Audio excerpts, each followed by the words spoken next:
Xin chào các bạn, chào mừng các bạn đã quay trở lại với kênh Cô Ba Bình Dương. Cách đây khá lâu mình đã có chia sẻ cách làm thịt nướng xiên que và được các bạn rất thích. Hôm nay mình chia sẻ cho các bạn thêm một công thức ướp thịt xiên que nữa nha. Mỗi công thức nướng đều có vị ngon đặc trưng riêng nhờ cách sử dụng gia vị và liều lượng. Có cả cách chọn thịt nữa. Với công thức ướp này, thịt cũng bảo đảm mềm thơm, không bị khô, thấm vị đậm đà, lên màu rất đẹp. Nào chúng ta cùng nhau vào bếp nha. Chúng ta có thể xem những thành phần nguyên liệu chi tiết, hình ảnh nguyên liệu cụ thể để thực hiện món này ở cuối video hoặc tham khảo những dụng cụ nhà bếp mình hay sử dụng bên dưới phần mô tả của video. Để làm món này thì mình hay chọn thịt vai để nướng. Thịt này không có quá nhiều mỡ như là thịt ba rọi, có nạc nhiều xen lẫn mỡ nên khi nướng thịt rất mềm và không bị khô.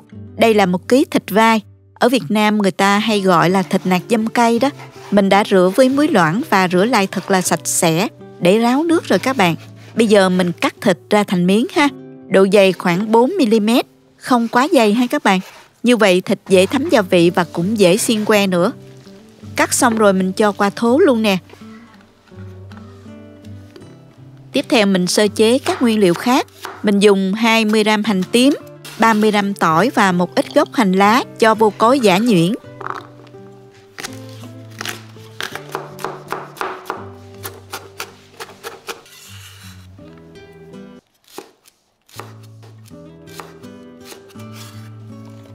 Sau đó vắt lấy phần nước để ướp thịt.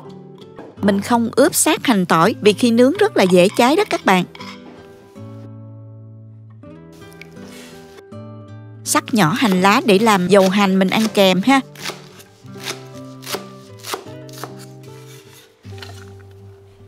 Và băm nhuyễn thêm 30g tỏi để cho vô nước mắm nè.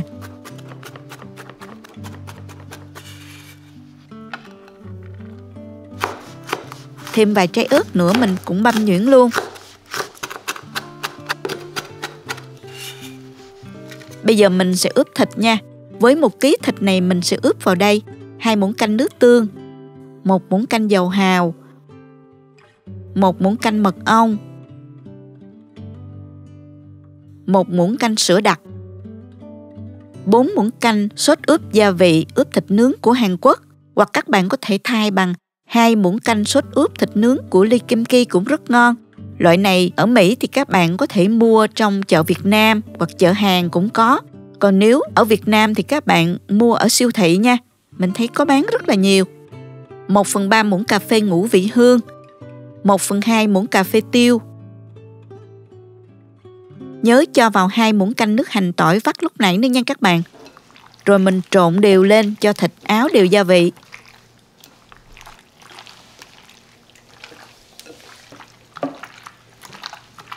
Cuối cùng mình cho vào 3 muỗng canh dầu tỏi phi. Rồi mình trộn đều lên một lần nữa. Nếu gấp ăn thì khoảng 30 phút sau mình nướng là được rồi. Nếu muốn cho thịt thấm ngon hơn thì các bạn để thời gian từ 4 đến 6 tiếng. Rồi các bạn dùng màng bọc thực phẩm bọc lại và cho vào ngăn mát tủ lạnh nha. Trong khi chờ thấm gia vị thì mình pha hỗn hợp để quét mặt thịt gồm có nửa muỗng canh dầu hào, 1 muỗng canh mật ong, 1 muỗng canh nước. Khuấy cho mật ong tan rồi mình cho 1 muỗng canh màu dầu điều vào sau cùng. Bạn có thể thêm một ít bột màu điều cũng được ha. Phần thịt ướp đã được 2 tiếng rồi thì mình đem đi xiên que. Nếu nướng than thì các bạn nhớ ngâm xiên que trong 30 phút để nướng không bị cháy nha. Xiên que thì mình dùng 2 cây loại vừa này, mình chập lại để xiên cho chắc nha. Để mình trở thịt cũng dễ hơn nữa. Mình gói miếng thịt cho gọn rồi mình xiên vào, làm nhanh lắm.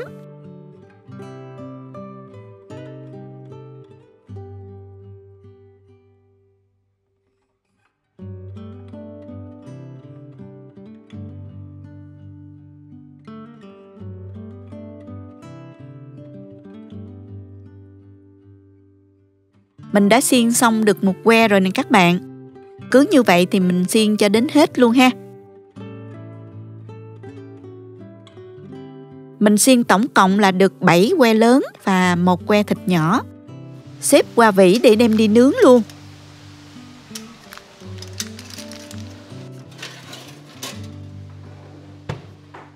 Cho vào lò nướng ở nhiệt độ 380 độ F, thời gian là 12 phút. Rồi mình trở qua mặt còn lại nướng thêm 12 phút nữa. Lưu ý với que thịt nhỏ, thịt mỏng hơn thì thời gian nướng sẽ nhanh hơn nha các bạn. Các bạn nhớ thăm chừng ha.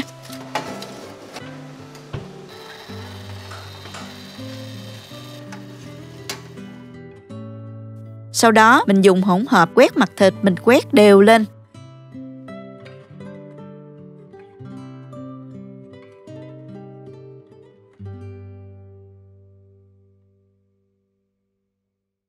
Và mình nướng mỗi bên thêm từ 5 đến 7 phút nữa. Khi thấy lên màu ưng ý là được.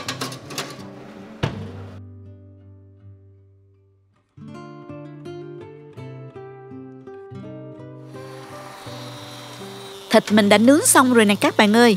Mình lấy ra.